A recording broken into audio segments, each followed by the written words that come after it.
Chicos, buenos días. Les dejo un saludo con afecto. La idea es pues que este ejercicio nos permita continuar los temas tal como están establecidos en el programa para este semestre. Hemos venido trabajando en dos cosas. Inicialmente hicimos un recorrido histórico del surgimiento del concepto de locura y por lo tanto el concepto de enfermedad mental, ¿sí? Y posteriormente ustedes, a partir del texto de Ariel Abatán, hicieron un mapa conceptual que nos permitió ubicarnos o al menos reconocer unos términos fundamentales en la comprensión de las manifestaciones del enfermar psíquico. La relación a lo normal, la relación a lo anormal y la relación a lo patológico. Vamos entonces a retomar brevemente. Decíamos hace unas semanas atrás, cuando hablábamos un poco de ese recorrido histórico, que el concepto de enfermedad mental surge en una intención por humanizar la atención a los fenómenos comportamentales observados en la persona, ¿cierto? Aunque en principio las prácticas que se mostraban no eran necesariamente muy humanas. Y esto pues dio o marcó líneas en términos tanto de la explicación como de la atención. Líneas que por un lado se centraban muy en un aspecto orgánico y líneas que se centraban en un aspecto más psicológico del funcionamiento subjetivo. Esas discusiones hoy todavía se sostienen y seguramente ustedes pues se encuentran con ellas, por ejemplo, en las propuestas explicativas y de intervención que se presentan en las diferentes escuelas y en otras corrientes teóricas que intentan debatir o una perspectiva muy biologicista o una perspectiva muy psicologicista, si se nos permite el término, ¿sí? Y bueno, esto ha impregnado el discurso asociado a la psicopatología y el discurso asociado a la psiquiatría, ¿cierto? Si nos hiciéramos hoy la pregunta de si estuviéramos en este momento en el salón de clase y yo les hiciera la pregunta de, bueno, piensen en este momento qué representa para ustedes algo anormal, ¿sí? Piensen en situaciones que ustedes juzgarían como esto es anormal, esta forma en la que la persona se está comportando es anormal. Muy seguramente, claro está, con el riesgo de equivocarme, pero muy seguramente nos encontraríamos con respuestas que están influidas por un juicio un poco más social de lo que se entiende por normal, anormal. ¿Qué quiero decir? Lo normal es aquello que está definido para un grupo de personas de unas condiciones sociales, económicas, culturales determinadas, a partir de las cuales se juzga. Y en su lugar, lo anormal sería aquello que se desvía de esos criterios normativos establecidos, ¿sí? Entonces, de una persona que es profesional, ¿cierto? Lo normal, lo esperable, quizá es que se comporte de una manera, que se vista de una manera, que hable de una manera, etcétera, etcétera. Cuando esa persona presenta alguna desviación en ese comportamiento esperado, pues entonces aparece como un acto sorpresivo que transgrede eso esperado y por lo tanto pues podemos llegar a juzgarlo como anormal, ¿sí? Si una persona en su vida cotidiana se comporta amable, vital, alegre, expresivo, ¿sí? cuando un día se muestra de una manera un poco más decaída, más desalentada, menos activa, pues nosotros usamos términos para dar cuenta de eso que es distinto, de eso que es diferente. Está raro, está extraño, es anormal que fulanito o fulanita se comporte de esta manera, porque lo normal en él es que se comporte de esta otra manera, ¿cierto? Y esos son juicios o formas que asumimos en general la sociedad, ¿sí? Porque está de alguna manera influida indiscutiblemente por esa tradición que nos antecede en la comprensión del enfermar psíquico, ¿sí? Que ha sido una tradición un poco más médica, más del lado de los desarrollos de la psiquiatría, ¿sí? Y que han dado pie a un sustento más estadístico de las alteraciones psicológicas. Me explico. Les voy a mostrar un esquema que seguramente pues para ustedes es muy conocido ya por lo que hayan visto en sus clases de estadística. Esto, si lo alcanzamos a ver bien, ¿cierto?, representa un poco lo que es comúnmente conocido como una campana de Gauss, ¿sí? Y esta campana de Gauss recoge al menos 3 elementos fundamentales, ¿cierto? Lo que se entiende como el promedio, ¿cierto? Aquí, ¿cierto? Lo que se entiende como el promedio y sus respectivas desviaciones, o al límite superior o al límite inferior, que están representados por estas flechas que aquí les estoy poniendo, ¿cierto? Entonces traigo a colación este gráfico un poco como para decir, ya pasándolo a un soporte más teórico, ¿cierto? Ya no solo de lo que en el juicio o en el sentido común nosotros solemos llamar normal o anormal, sino tratando de evidenciar, de asociar ese soporte teórico que respalda esos juicios, a veces más culturales, más sociales, otras veces más académicos, más técnicos, de lo que entendemos por normal o anormal. Es decir, en estudios poblacionales se define lo que es más conveniente para esa población de acuerdo a las condiciones culturales, sociales, educativas, económicas, políticas en las que esa población se encuentre, ¿cierto? Y a partir de ahí se definen criterios normativos deseables, esperables y por lo tanto sus respectivas desviaciones, ¿sí? Espero pues que por lo pronto, al menos hasta ahora, vaya siendo clara. Igual pues vamos a encontrar asociado a este video un foro en el que podremos discutir y formular preguntas de acuerdo a lo que yo les estoy diciendo. Vamos a poner los ejemplos un poco más aterrizados a nuestro tema, el tema que nos concierne.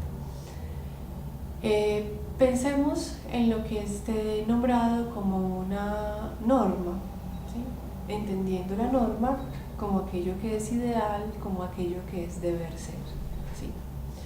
Un discurso normativo podría ser lo que se define, por ejemplo, desde la OMS como salud mental, ¿sí?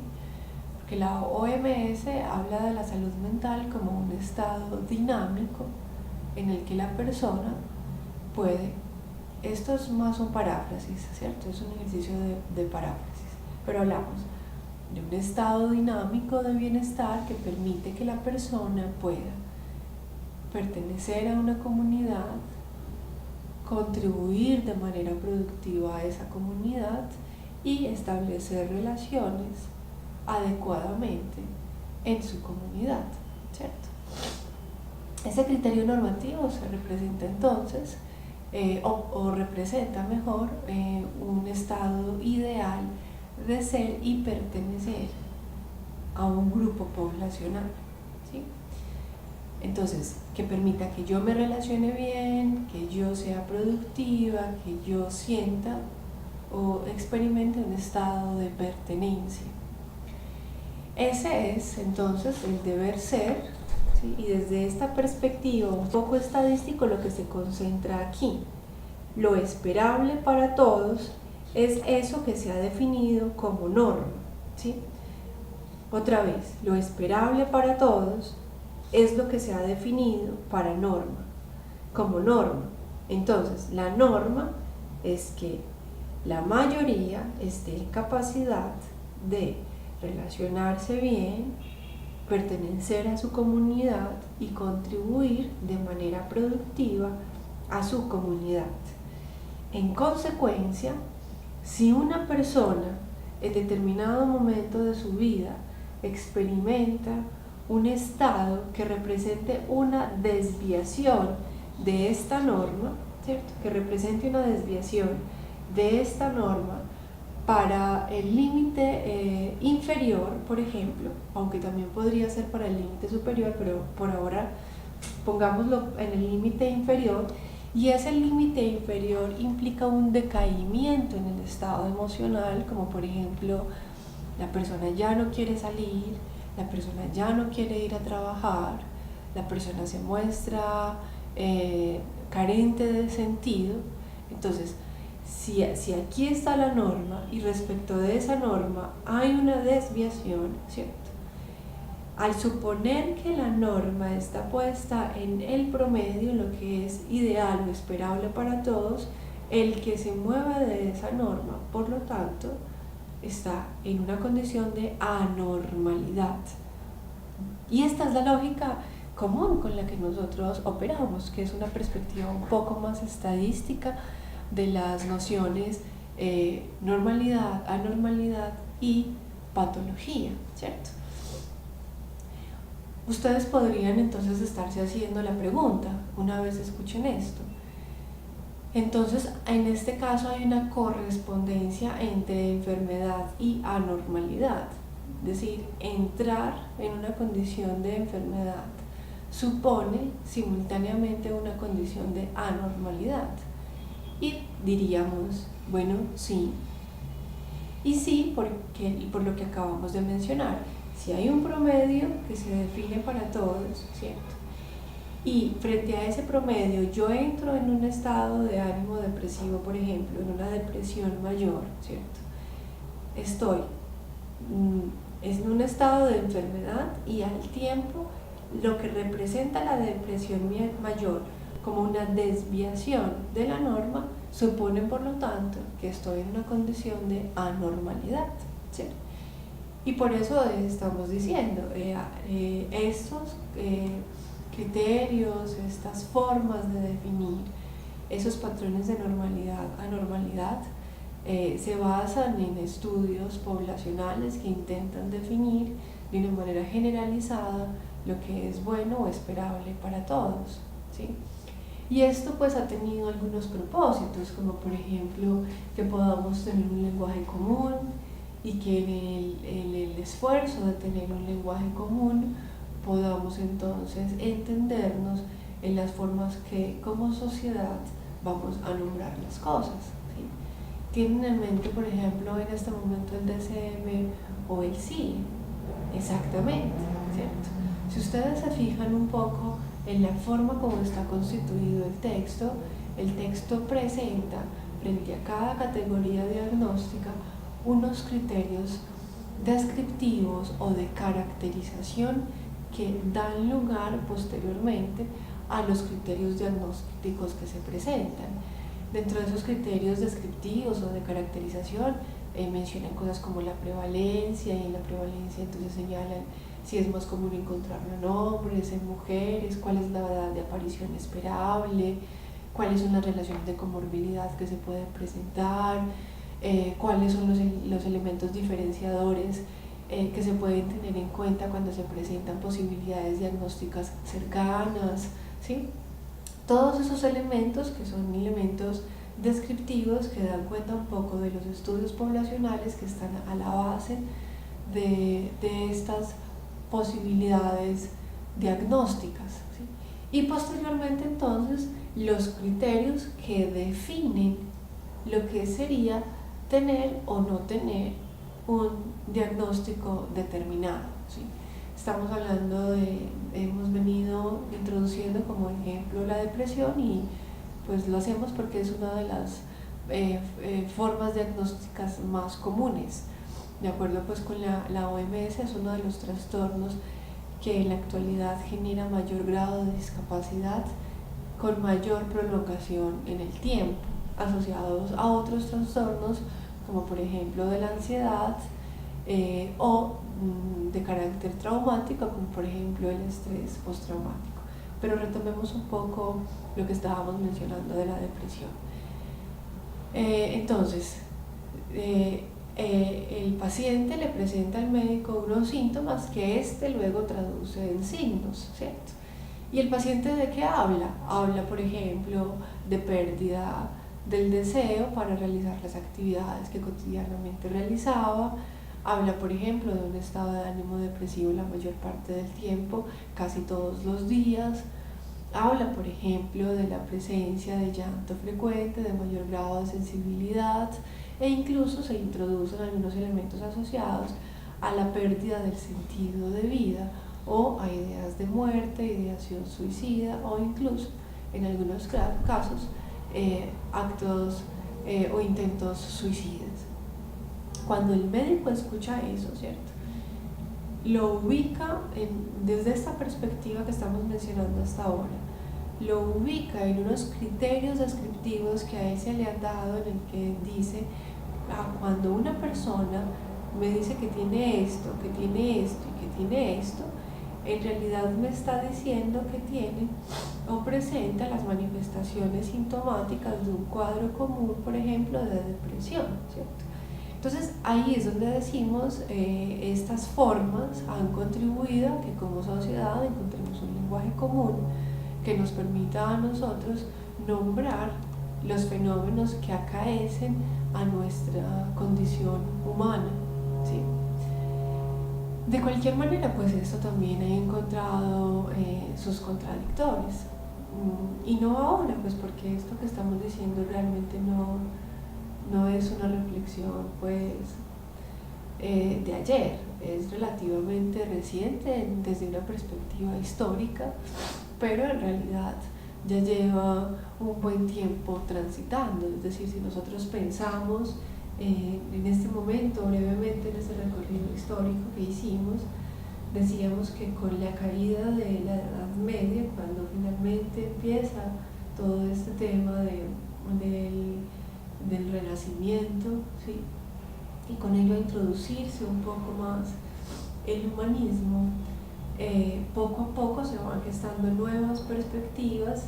Recuerden en su momento, por ejemplo, a Pinel y su intención de favorecer a la persona que presentaba problemas, nombrándola como alienado, en el sentido de en la sociedad también tiene una responsabilidad frente a lo que padece un loco, entonces es mejor nombrarlo como alienado y no como loco, ¿cierto? Es decir, esto no es pues como de ayer, lo que les decía hace un momento, y por lo tanto estas perspectivas de carácter más generalizable de las manifestaciones del enfermar psíquico llevan un tiempo importante en nuestra tradición, y por eso se ha dado pie a unas perspectivas que lo contradicen, que contrarían estas formas de nombrar la enfermedad mental. De ahí entonces lo que ustedes estuvieron leyendo para la clase pasada, el texto de Ariel Labatán, Entre inocencia y conocimiento, la experiencia de la enfermedad mental, en Georges Canguilhem y Merleau-Ponty, ¿sí?, que es un texto que intenta hacer una crítica a esa forma de comprender la enfermedad mental y en ese sentido mostrar otro referente, ¿sí? Por eso entonces hablamos de una norma o de un modelo estadístico o psiquiátrico, si lo prefieren, y un modelo biológico, que es lo que finalmente nos llega a presentar sobre todo pues George Canguilhem. Aparecieron otras propuestas más adelante. Finalmente entonces Foucault también habla de una norma, pero en su caso pues ya de una norma política, para referirse por ejemplo a la noción de biopoder, ¿sí? Y por lo tanto sugerir cómo nosotros también estamos sujetos a una condición más social relativa al poder que nos determina también, ¿sí? Aparecen expresiones como la sociedad que crea las condiciones para la enfermedad es la misma sociedad que excluye al enfermo, ¿sí?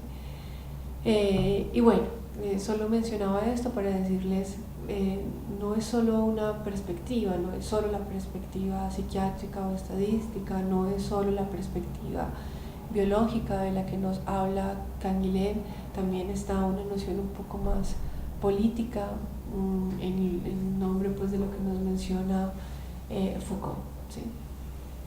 Vamos a concentrarnos, al menos en este momento, en tratar de entender cuál es la crítica que nos presenta George Canguilhem en relación a lo que se ha mostrado en la tradición psiquiátrica de la comprensión de la enfermedad mental, ¿sí?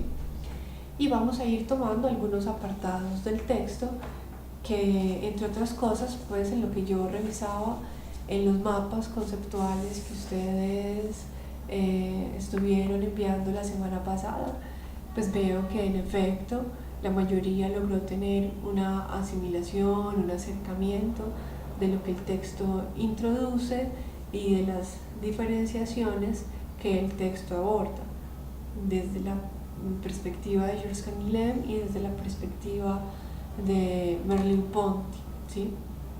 Entonces, como les digo, pues vamos a tratar de ir tomando algunos apartados del texto que nos permita dar cuenta de cuál es esa crítica que se introduce, ¿sí?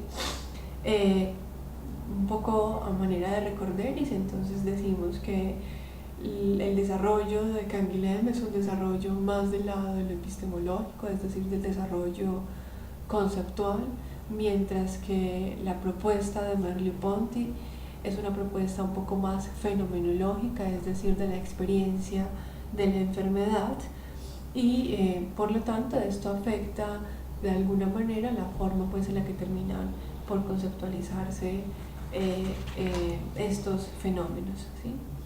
El texto nos orienta a nosotros en su desarrollo a partir de 3 preguntas, o sea, la línea de trabajo se presenta con base en 3 preguntas que tratan de en qué consiste la distinción entre lo normal y lo patológico entre uno y otro filósofo, qué significa la enfermedad para George Canguilhem y Merleau-Ponty, y finalmente de qué manera es utilizada por estos filósofos la experiencia de la enfermedad como mediadora entre la inocencia y el conocimiento, ¿sí?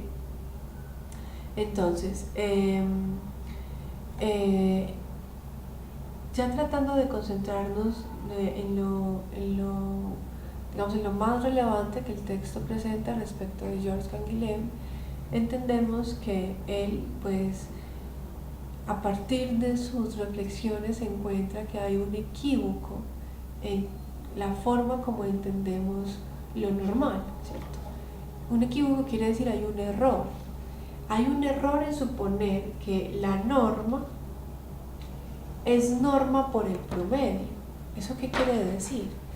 Que hay un error en suponer que lo ideal, lo que es el deber ser, es definido por el promedio o por el grupo social de referencia, ¿sí? Es decir, no todo lo que el promedio o el grupo social de referencia establece es normativo. Si bien es cierto que la norma alude al deber ser y el promedio alude a la regla, ¿sí? Si bien eso es cierto, no quiere decir que sean términos que se puedan tomar de manera símil, como si fueran sinónimos. Entonces, el primer señalamiento que Georges Canguilhem nos hace es necesario diferenciarlos, es necesario separarlos. No toda norma es norma por el promedio, no toda condición que el grupo social de referencia establece para mí es ideal en el sentido, por ejemplo, de las condiciones vitales en las cuales yo me encuentre, y en ese sentido, en muchas ocasiones, eso que el promedio define, que no se corresponde con mis condiciones vitales, puede en efecto tornarse problemático, ¿sí? Pongamos un pequeño ejemplo que nos permita aterrizar un poco esta idea, ¿sí? Pensemos, por ejemplo, en una persona, en un adulto mayor, ¿sí? En un adulto mayor que tiene algunos problemas, como por ejemplo un poco de sobrepeso, puede ser que tenga inicio de diabetes, puede ser que esté presentando algunos problemas de presión arterial, ¿sí? Entonces, en la ruta que le dan en su sistema de salud, llega a diferentes lugares, y supongamos que en uno de esos lugares a los que llega es al nutricionista, por ejemplo, ¿cierto? Y el nutricionista entonces le explica un poco como cuál es su condición, tal vez le habla de los exámenes que le hicieron, y finalmente le da unas recomendaciones, y esas recomendaciones implican unos hábitos alimenticios, como por ejemplo que debe modificar su dieta, y supongamos que introduce en su dieta alimentos como pescado, pollo, frutas, verduras, ¿sí? Para que pueda tener una dieta un poco más sana y balanceada. Y además lo orienta a que debe introducir una rutina de ejercicio en su vida diaria, salir a caminar todos los días media hora, por ejemplo, ¿sí? O otro tipo pues, de actividades como natación, etcétera, ¿sí? Entonces, ¿desde dónde está hablando el profesional que lo está atendiendo? Está hablando desde lo que supone que es ideal para esa persona según las condiciones que está presentando. Es decir, le presenta un modelo de intervención, que es un modelo de intervención que surge por el juicio que se hace de las condiciones de enfermedad que el paciente está presentando, ¿cierto? Supongamos que el abuelito en este caso es una persona un poco más tímida, ¿sí? Más reservada, y le da pues como pena hablarle al nutricionista de cuáles son sus condiciones, ¿sí? Entonces sale de ahí muy angustiado, muy preocupado, porque él pues tiene una pensión que escasamente le permite pagar el arriendo, ¿sí? Pagar los servicios, seguir sosteniendo su seguridad social, ayudarle a una de sus hijas que está empleada, y comprar el mercado. Pero el mercado en la casa ha sido siempre lo que más dure y también lo que más llene. Entonces, arroz o papa o frijoles, ¿sí? Es decir, harinas, ¿sí? Un cierto tipo de alimento que genera una mayor sensación de llenura. Y luego entonces siente que no tiene como, por ejemplo, sostenerse una dieta de pescado o de pollo o de frutas o de verdura, ¿sí? Y además el barrio en el que vive es un barrio que tiene problemas, por ejemplo, de acceso, y él no tiene una buena movilidad. Entonces supongamos que es en uno de estos barrios un poco más alejados de Medellín, que son barrios muy empinados, ¿sí? Donde la movilidad es más reducida, hay problemas un poco más de fluidez del tráfico, entonces los carros están por ahí estacionados en todas partes, y viene el bus muy rápido, y luego vienen las motos que van y vienen, incluso algunas en contravía. Entonces, y poder, por ejemplo, ir a la cancha que está más cercana implica para esa persona exponerse, ¿sí? Entonces decide finalmente que ni lo uno ni lo otro, ni puede tener la dieta que el médico le está mandando, ni puede hacer el ejercicio que se supone debería hacer, ¿sí? Entonces hay una norma, hay un deber ser que propicia algunos elementos para buscar los mecanismos que nos permitan lograr que la persona pueda restablecerse a esa norma perdida, ¿sí? Que ha dado lugar a que desarrolle una enfermedad, por ejemplo sobrepeso, diabetes o hipertensión, etcétera. Y ya ustedes pueden pues también ajustarlo a sus ejemplos o a las ideas pues que ustedes vayan teniendo en la medida en que van escuchando esto que yo les estoy diciendo. Entonces, vuelvo y digo, hay una norma que se presenta con el objeto de buscar que la persona que ha perdido esta norma pueda restablecerse normativamente, pero sus condiciones de vida son otras y son condiciones que no favorecen que esa persona pueda responder a esa norma ideal que se ha establecido para él y en general para el promedio, ¿sí? Lo que quiere decir que esa persona queda a expensas pues de su condición muy problemática, ¿sí?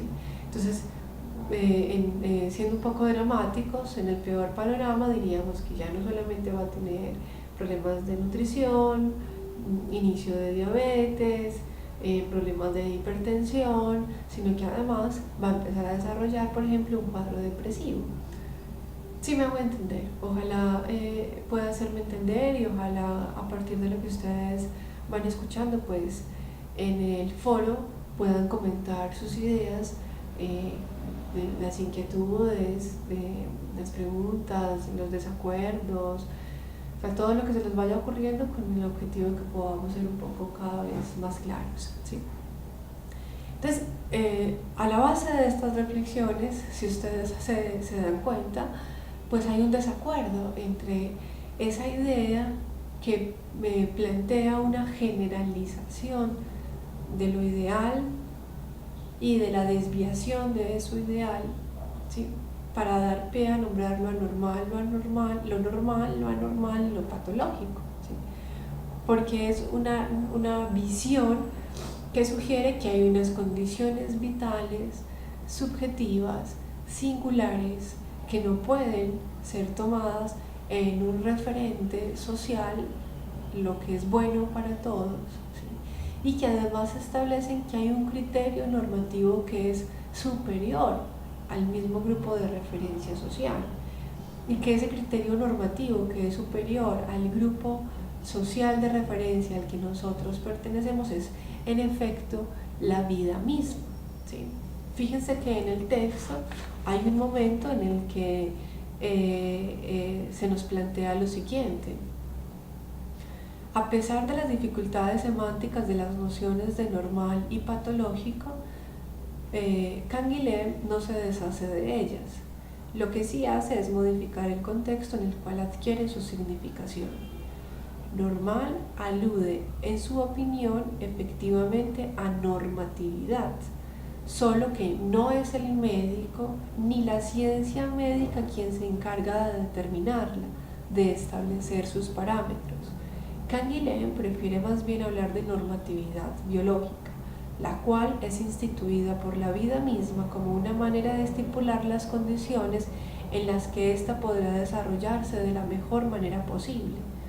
Afirma al respecto: la vida no es indiferente de las condiciones en las cuales ella es posible. La vida es polaridad y por ello mismo posición inconsciente de valor. En resumen, la vida es de hecho una actividad normativa, ¿sí? Entonces, fíjense que el texto nos dice, ya no es el grupo social de referencia, ya no es el grupo de científicos que hicieron el estudio poblacional los que determinan cuáles son las condiciones ideales para nosotros, sino que hay un referente más complejo que es la vida misma en la cual nosotros estamos insertos y que por lo tanto obliga a que podamos tener valoraciones diferenciales de lo que se nombra como normal o de lo que se nombra como anormal, ¿sí? Entonces, cuando esto se plantea, ¿sí? Por ejemplo, cuando se refiere que la vida es polaridad, nos está planteando implícitamente una relación, ¿sí? a lo que es polaridad. ¿Cómo así que la vida es polaridad? Fíjense lo que dice más adelante. La vida es comprendida así como la tensión polarizada que se suscita entre el organismo y su ambiente. Bajo esta concepción, la frontera que separa la salud de la enfermedad se vuelve necesariamente móvil, inestable. Por otra parte, el estado patológico deja de ser caracterizado por la ausencia de toda norma y la enfermedad es aún una norma de vida, pero es una norma inferior en el sentido de que no tolera ninguna desviación de las condiciones en las que vale, puesto que es incapaz de transformarse en otra norma.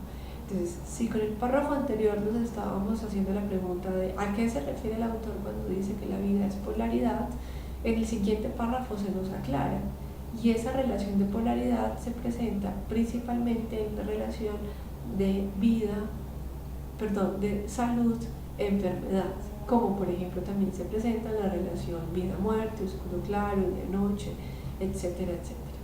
Centrados en la relación salud-enfermedad, y al tener, porque lo importante es que vayamos como guardando memoria de los planteamientos que el autor poco a poco va señalando. Lo primero que el autor nos dijo es que el principal criterio normativo es la vida misma, ¿sí?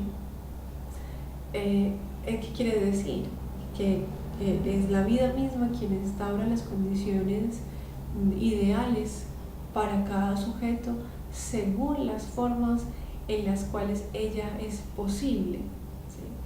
Y más adelante nos dice que al ser polaridad establece una relación entre la salud y la enfermedad. En consecuencia, ¿cierto? Si de pronto se acuerdan de lo que decíamos al comienzo, que yo les decía, desde esta perspectiva un poco más psiquiátrica, el desarrollar una enfermedad implica por efecto una condición de anormalidad, en tanto la enfermedad se traduce en una desviación de la norma. Lo que el autor aquí nos está señalando es una cosa completamente distinta y nos está diciendo, es una lógica, no se ve, ahí sí se ve más o menos, es una lógica pues propia de la existencia, la relación de salud-enfermedad. La persona puede pasar de estados de salud a estados de enfermedad y luego a estados de salud y luego a estados de enfermedad nuevamente, ¿sí?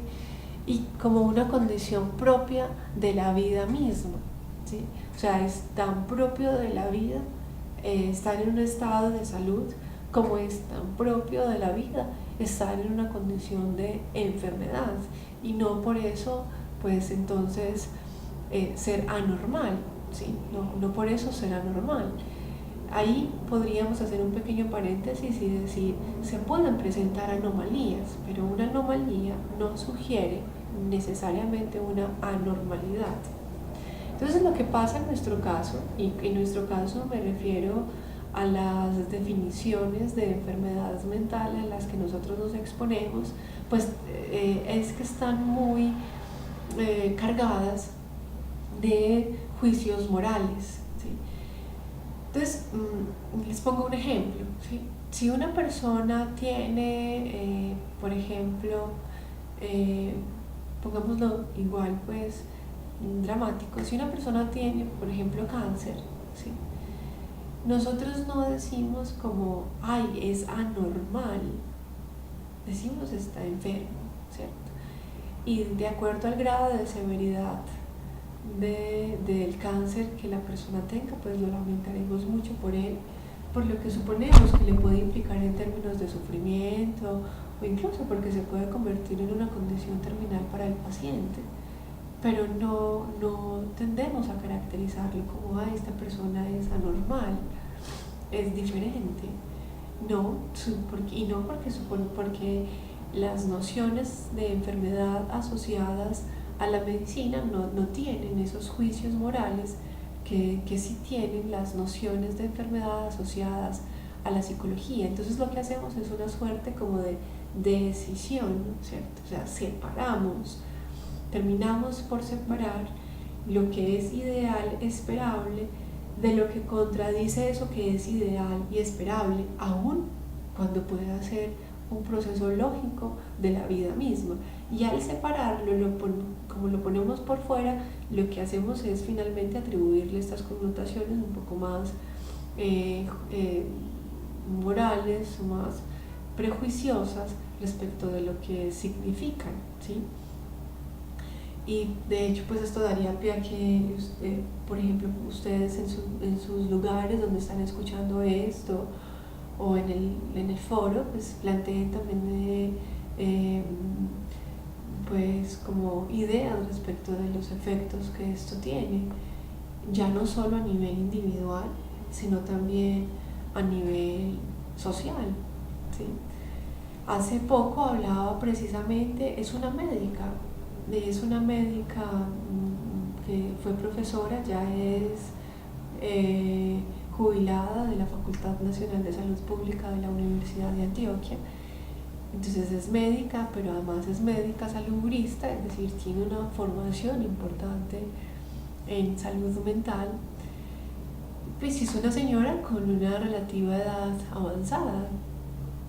Y esta señora nos contaba a mí y a otras personas una anécdota que tuvo en la renovación del pase. Y además una situación que tuvo que experimentar precisamente con un psicólogo, ni siquiera con los médicos, sino con el psicólogo que se encargó de hacerle la evaluación. El psicólogo pues le hizo todo el proceso de atención, de memoria, de coordinación visoespacial, todo este funcionamiento cognitivo para determinar si la señora estaba en condiciones idóneas para manejar. Y frente a eso, pues no se determinó que ella tuviera ninguna alteración. Pero cuando la psicóloga le pregunta por cuáles son sus antecedentes, y ella dice, yo hace muchos años vengo siendo tratada para una depresión mayor, la psicóloga le pide la historia clínica. En la historia clínica se da cuenta que quien le hace seguimiento es el internista y no el psiquiatra. Entonces la psicóloga le pone un condicionante para la renovación de su pase. Y el condicionante que le pone es que el médico internista debe certificar por qué él y no el psiquiatra es el que se encarga de hacerle seguimiento a la medicación que ella ha tenido durante varios años, ¿sí? Entonces cuando ella decía eso, ¿cierto? Y además lo ponía en contraste, por ejemplo, yo estaba haciendo la evaluación con otro señor y el señor sí presentó algunas dificultades. Por ejemplo, era claro que él no tenía conocimiento de las normas de tránsito, pero con él no tuvo ningún problema. Y conmigo solo manifestó dificultades cuando yo le dije que tenía un antecedente de depresión, ¿cierto? Y su conclusión es, nunca me había sentido tan discriminada por ser una persona depresiva. Entonces fíjense que aunque aquí hay un elemento que se convierte en un punto de discusión importante para nosotros, y es que aunque toda nuestra tradición es una tradición fundamental en una lógica muy médica, como los procedimientos médicos no operan literalmente para las manifestaciones psicológicas, terminamos, como lo decíamos ahorita, haciendo una separación, una división que hace que un ciclo normal, esperable, que puede llevarnos de estado de salud a estados de enfermedad y luego a estados de salud nuevamente, y así sucesivamente, ¿cierto? En el campo de la psicología lo que nosotros hacemos es que finalmente dividimos, y al dividir, ¿cierto? Y catalogar que eso que es enfermedad es per se anormal, ¿cierto? Entonces terminamos por ponerle una etiqueta a la persona, ¿cierto? Que lo disgrega, que lo excluye, que lo separa, y por lo tanto su recurso es un recurso o a restablecerse a la norma anterior, que es la norma que su grupo social de referencia ha definido para él, o a quedarse por fuera de, ¿sí? A quedarse por fuera de. Podríamos de hecho poner ejemplos, incluso pues ejemplos bobitos, ¿sí? No sé, supongamos que Manuela, Camila, Jacqueline, Laura, Paulina, Diana, ¿cierto? Todas ellas están planeando ir a una fiesta, ¿sí? Ah, y Camilo, también metamos a Camilo ahí en el cuento, ¿cierto? Y a Yamira también, y a Daniela, a las dos Danielas, a Santiago, a Federico, ¿cierto? Ahí nos vamos metiendo todos, ¿cierto? Ahí nos vamos metiendo todos. Y listo, terminamos la clase, decidieron que como nos había ido también en el parcial, entonces queremos ir a la fiesta, hacer una fiesta en la finca que Paulina tiene en San Jerónimo, ¿cierto? Entonces, listo, armamos la cosa, dijimos, listo, vamos a crear un grupo de WhatsApp con el grupo cuadramos todo, ¿cierto? Y resulta que el único que no tiene WhatsApp es Emanuel, porque él no tiene un smartphone, ¿cierto? Entonces, a Emanuel terminamos por no invitarlo, ¿sí? Pasa este fin de semana y al otro viernes que nos vamos a volver a ver, llegan todos hablando de la finca, de la fiesta, de lo bueno que pasaron, ¿cierto? Y Emanuel se da cuenta que todos se fueron y a él no lo invitaron, ¿cierto? Todos se fueron y a él no lo invitaron, ¿sí? Entonces, ¿qué puede sentir, por ejemplo, él? Supongamos que siente exclusión, ¿sí? Que se siente excluido, que siente que sus amigos no han contado con él, que siente que sus amigos lo han dejado por fuera, ¿cierto? Y puede que él piense para sus adentros, también dependiendo pues un poco como de su personalidad, de sus formas, del carácter, de su identidad, que él piense para sus adentros, si esto, o sea, si yo no tengo WhatsApp o un smartphone, esto me va a seguir pasando, ¿sí? Entonces hace sus esfuerzos. Él no podía comprarlo porque, por ejemplo, su dinero no le alcanzaba para comprarlo, y entonces hace unos esfuerzos adicionales, asume una deuda alta, por ejemplo, asume una deuda de 1.000.000 de pesos, y es una deuda que le implica que el dinero que él tenía para la lonchera de la universidad ya no esté disponible porque ahora tiene que responder a la deuda. No sé si me hago entender en cómo nosotros como sociedad, ¿cierto?, operamos de cierta forma a partir de esos criterios normativos que establecemos, que hace que en mayor o en menor medida nosotros nos veamos expuestos a situaciones de inclusión o exclusión que implican, por ejemplo, un borramiento de la subjetividad, ¿cierto?, de la condición de individuación para entrar a ser parte de un todo más homogéneo, ¿sí? Entonces, si pasando este ejemplo ahora tenemos enfrente, porque son las que se sientan siempre al frente, entonces me imagino en este momento que las estoy viendo, entonces supongamos que aquí está Manuela, aquí está Camila, aquí está Paulina y aquí está Jacqueline, ¿cierto? Entonces están ahí y todas ellas llegan en momentos diferentes a diferentes profesionales, ¿cierto?, a hablar, por ejemplo, de que están aburridas, de que están decaídas, de que se sienten tristes, de que se sienten cansadas, ¿cierto? Y desde esta perspectiva eso daría pie a suponer que todas ellas tienen depresión y la misma depresión, y por lo tanto el tratamiento es igual para todas. Eso implica que de base no se tengan en cuenta unas condiciones que permitirían diferenciar que aunque sea depresión no es la misma depresión, y por lo tanto la intervención no necesariamente debe ser igual para todas, pero además porque es factible considerarlo. Por ejemplo, Guillermo Hernández Bayona, en su texto Psicopatología Básica, plantea que hay condiciones que en apariencia parecen alteraciones patológicas, pero que en un análisis riguroso de ellas, con lo que nos encontramos es con una respuesta sana del psiquismo frente a la perturbación. ¿Qué estamos queriendo decir con esto? Que hay síntomas que en apariencia podrían dar lugar a un diagnóstico, pero que en efecto no lo son. Entonces, Andrea, Camila, Carlos, Juan, que han sido diagnosticados con depresión, ¿cierto? Puede que finalmente Carlos realmente no tuviera depresión. ¿Sí me hago entender? ¿Sí? Es decir, cuando hay una tendencia a un borramiento de lo subjetivo, de la condición de individuación, ¿cierto? Cuando aplicamos lo mismo para todos, sin hacer una lectura particular del sujeto, podemos correr el riesgo de catalogarlo con X o Y diagnóstico cuando en realidad no lo tiene, ¿sí? O cuando lo que tiene es otra cosa.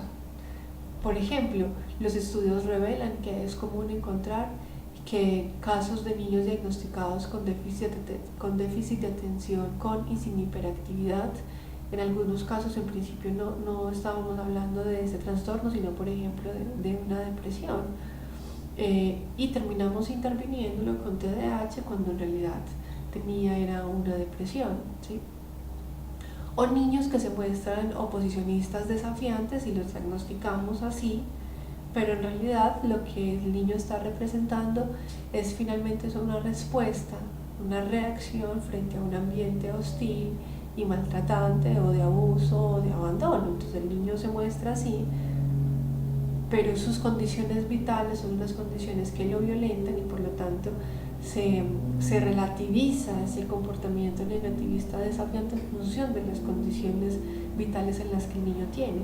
Pero para poder reconocer cada uno de estos elementos, pues nosotros tendríamos que estar llamados a hacer aproximaciones un poco más individuales y además a reconocer que no toda norma establecida socialmente es realmente ideal para todos. De hecho, que finalmente estos son uno de los elementos a los que llega Canguilhem, es cada individuo, de acuerdo a sus condiciones vitales, quien debería estar en capacidad de establecer sus criterios normativos, de definir lo que es ideal o esperable, ¿sí? Y por lo tanto, que es un poco lo que encontramos ya del otro lado de Merleau-Ponty, se relativizan las fronteras entre salud y enfermedad, ¿sí? Y ya la salud y la enfermedad no es una cuestión cuantificable de lo que se tiene o no se tiene, ¿cierto? Que los ejemplos que el texto presenta además son unos textos pues bastante, son unos ejemplos pues bastante ilustrativos, ¿cierto? No es una cuestión de lo que se tiene o no se tiene, ¿sí? Sino de qué tanto el individuo está en capacidad de asumir su propia experiencia, de ser funcional en relación con su propia experiencia. Entonces, ¿qué estaríamos diciendo finalmente con esto? Que tener depresión es estar enfermo, ¿sí? Pero no necesariamente ser anormal, ¿sí? Que lo que está sucediendo, que lo que puede estar sucediendo es que la norma ya no opere, que la norma que operaba ya no opere y que la persona se vea enfrentada a una situación en la que tenga que restablecerse normativamente, definir unas nuevas condiciones. Miren, hay otra diferencia, no es que se restablezca la norma anterior, sino que se restablezca a partir de las nuevas condiciones vitales en las que se encuentra, ¿sí? Un ejemplo muy claro para dar cuenta de esto, el duelo, ¿sí? Ante la pérdida de un ser querido, hay una norma de vida que ya no opera. Fuimos esposos durante 40, 30 años, ahora él se muere y ya tiene que restablecerse normativamente, no al estado anterior. El estado anterior ya no opera, la norma anterior ya no opera, tiene que restablecerse a una nueva norma con base en las condiciones vitales en las que se encuentra. Bueno chicos, aquí entonces se plantea un panorama. Yo espero que con lo que les estoy comentando pues ustedes puedan pues aclarar dudas que hayan quedado de la lectura, pero además de eso hacerse nuevas preguntas. Como les he dicho en el transcurso del video, asociado a este video habrá un foro. Yo presento para el foro una pregunta de discusión y esa pregunta de discusión debe ser comentada por todos nosotros, ¿sí? Con base en la participación en el foro, yo tomaré la asistencia a la clase de este viernes, pero no se trata solo de que comenten mi pregunta. Yo presento, mi planteamiento, yo presento un punto de partida que es respondido por alguien. El punto es que a través del foro podamos hacer una discusión, entonces o me comenten a mí o comenten a alguno de sus compañeros.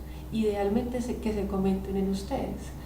Una vez el foro haya terminado, el foro estará abierto desde hoy hasta el viernes a las 8:30, que es más o menos la hora ya en la que estamos culminando la clase. Una vez haya terminado el foro, entonces yo retomaré sus comentarios, sus discusiones, haré una devolución y les haré un cierre. Recuerden por favor que de acuerdo con la programación, para la próxima semana hay un texto. Yo les indico en el correo cuál es el texto que vamos a trabajar.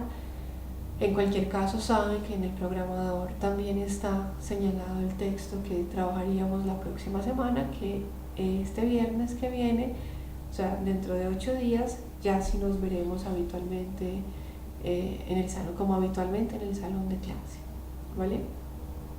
Les dejo un abrazo, estoy atenta a su participación en el foro, también saben pues que estoy disponible para atender a sus inquietudes a través del correo electrónico.